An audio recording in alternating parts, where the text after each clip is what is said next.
Aujourd'hui, j'ai une vertèbre lombaire avec moi et ce n'est pas pour rien. Je vous parle d'arthrose lombaire, un problème qui concerne vraiment beaucoup de monde. Je vais vous donner des explications et des exercices et on commence tout ça dans quelques secondes.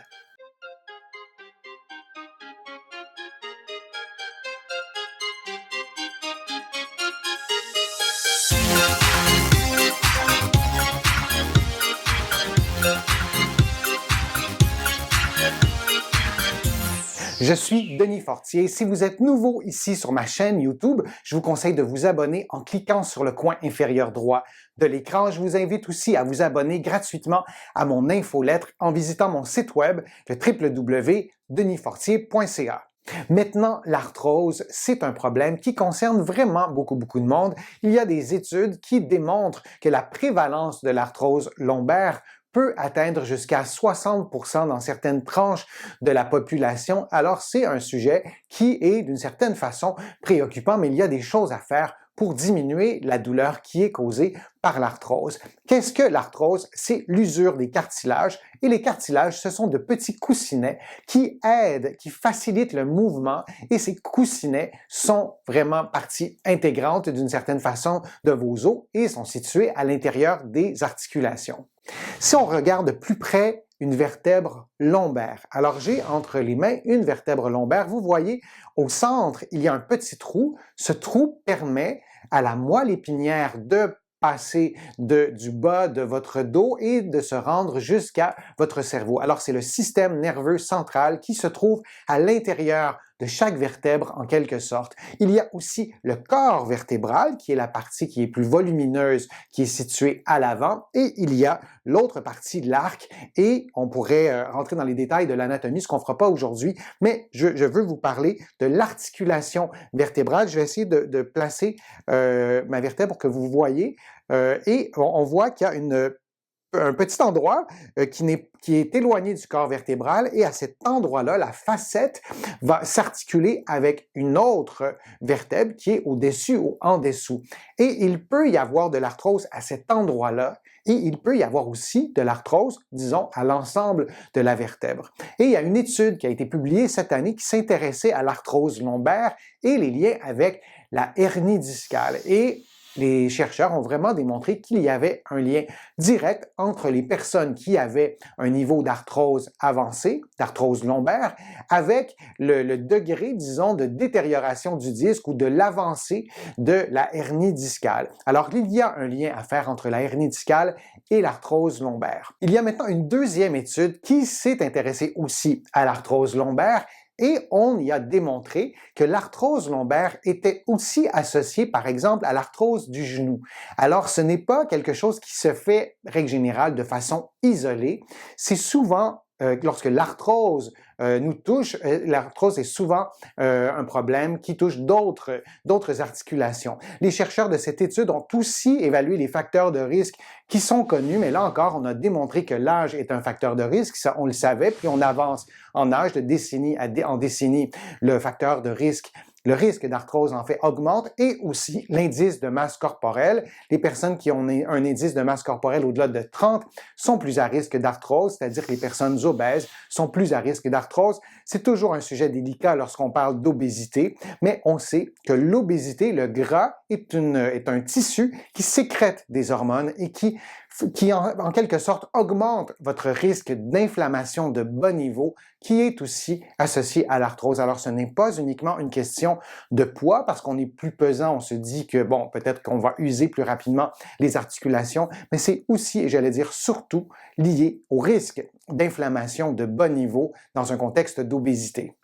Il y a d'autres facteurs de risque aussi d'arthrose, notamment les facteurs génétiques. Si vous êtes aux prises avec de l'arthrose et que c'est probablement votre cas si vous écoutez la vidéo, eh bien l'arthrose, notamment l'arthrose lombaire, a aussi des composantes génétiques. Dans bien des cas, nos parents avaient beaucoup d'arthrose. Alors ce n'est pas uniquement lié à vos habitudes de vie, bien qu'elles sont déterminantes, mais parfois il y a aussi, par exemple, des facteurs génétiques. Mise en garde, aucun exercice ne doit augmenter la douleur, ne doit reproduire reproduire la douleur. Si c'est le cas, vous l'arrêtez, vous vous assurez que vous le faites comme il faut. Et si c'est bien le cas, vous ne le faites pas et vous allez consulter un professionnel de la réadaptation pour comprendre la source de votre problème, pour peut-être avoir un programme personnel, individualisé, adapté à votre condition.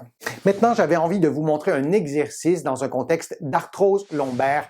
L'objectif, c'est d'augmenter, de retrouver ou de préserver votre mobilité, mais la mobilité lombaire. Et si vous avez une diminution de mobilité dans cette région du corps, lorsque vous faites des exercices, probablement que vous bougez tout, sauf la partie la plus raide, qui serait peut-être, dans votre cas, la région lombaire. Alors, les exercices de base, en général, ne fonctionnent pas très bien pour retrouver, pour maintenir la mobilité lombaire. Alors, les exercices de base, je vous les ai déjà montrés dans d'autres vidéos. Vous pourrez aller les consulter. Peut-être que dans votre cas, ce sera utile. Par exemple, la rotation lombaire, vous tournez les épaules de droite à gauche. Il y a aussi l'inclinaison latérale. Alors, ces exercices sont simples. Comme je vous le disais, dans bien des cas, lorsqu'on a une raideur localisée à la région lombaire en raison d'arthrose lombaire, ces exercices-là ne fonctionnent pas car ils mobilisent tout sauf la partie de votre corps qui est un peu plus raide. Maintenant, l'exercice de mobilisation lombaire très spécifique, particulièrement utile dans un contexte d'arthrose lombaire, on le fait ensemble. Vous allez mettre vos poings vis-à-vis votre nombril et vous allez faire une inclinaison vers la droite ou vers la gauche. Tous les mouvements devraient être faits des deux côtés dans la limite de vos capacités physiques. Alors, vous allez incliner au maximum et vous allez incliner de l'autre côté. Alors ça, c'est la première étape de l'exercice pour vous familiariser avec le mouvement.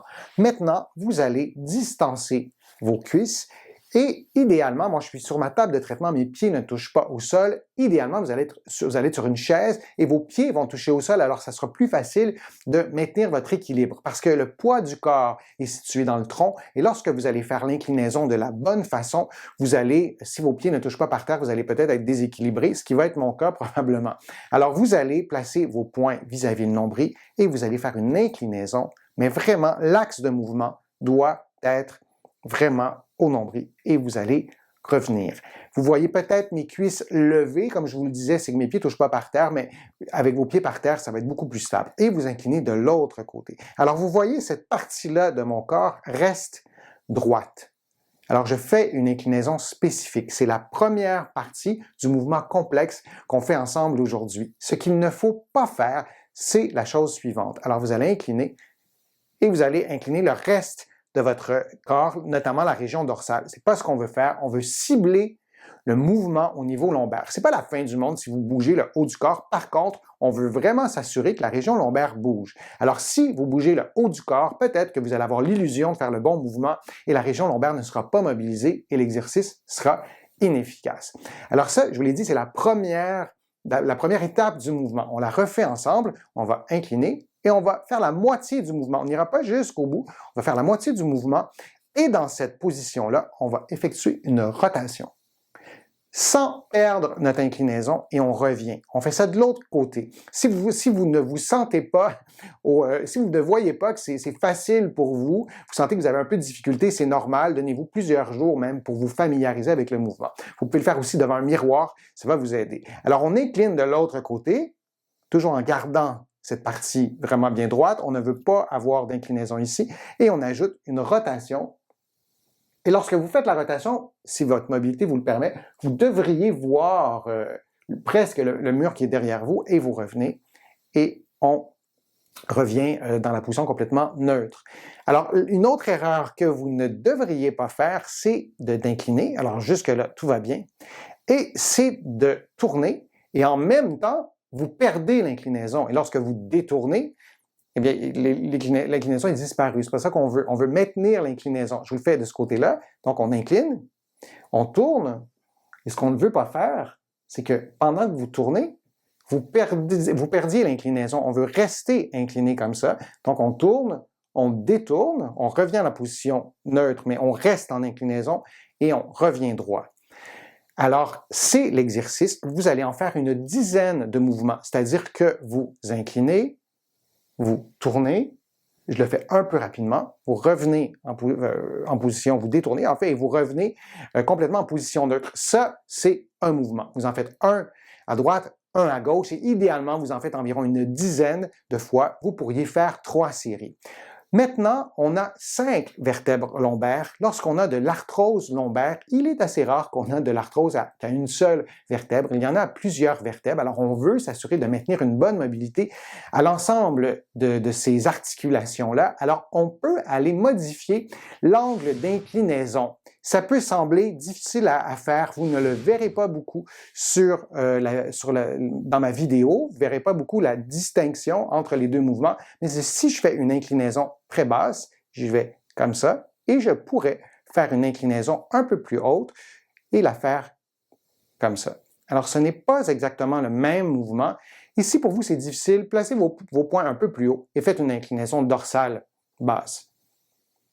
Et la région lombaire va être mobilisée. L'idée, c'est de visualiser les différents niveaux lombaires et de changer la position de vos poings pour vous aider à modifier l'axe d'inclinaison. Et là, vous allez mobiliser comme il se doit, idéalement chacune des régions, chacun des niveaux de la région lombaire.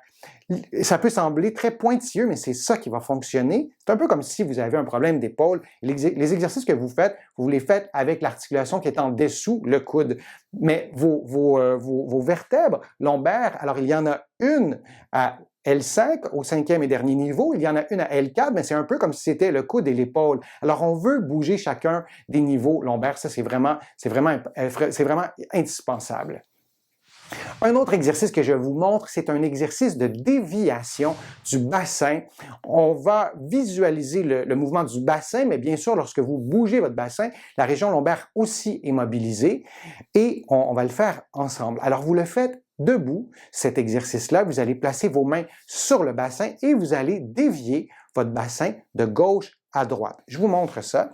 Alors, vous vous levez, vous placez vos mains sur votre bassin, je vais me placer comme il faut, comme ça, et vous allez tout simplement dévier votre bassin de gauche à droite. Et lorsque vous le faites, vous ne voulez pas du tout avoir de mouvement des épaules. Vos épaules devraient rester vraiment horizontales. Ce qu'on ne veut pas avoir, c'est un mouvement d'épaule. C'est vraiment seulement le bassin qui est dévié de gauche à droite. Je vais enlever mes mains de mon bassin et ça donne un mouvement comme ça. Donc, on va de gauche à droite. Vous pourriez le faire devant le miroir. En fait, vous devriez le faire devant le miroir. C'est beaucoup plus efficace. Vous en faites une dizaine de chaque côté. Aucun de ces mouvements-là, comme les précédents, je vous l'ai dit, devrait augmenter ou reproduire la douleur. Si c'est le cas, vous les arrêtez. L'objectif des exercices, augmenter votre mobilité, diminuer la douleur, détendre vos muscles. J'espère que ma vidéo vous a été utile. Si c'est le cas, je vous invite à cliquer j'aime, à la partager sur vos réseaux sociaux, à la commenter. Vous le savez, ça me donne plus de visibilité, ça m'aide à produire de nouveaux contenus. Vous allez trouver beaucoup d'informations sur mon site web, le www.denisfortier.ca. Il y a aussi d'autres informations que vous allez probablement apprécier dans mes livres qui sont disponibles partout au Canada, en librairie et sur le web. Mes livres sont aussi publiés à travers le monde, notamment en France, là aussi en librairie et sur le web. Je suis Denis Fortier. Je vous remercie beaucoup. À bientôt.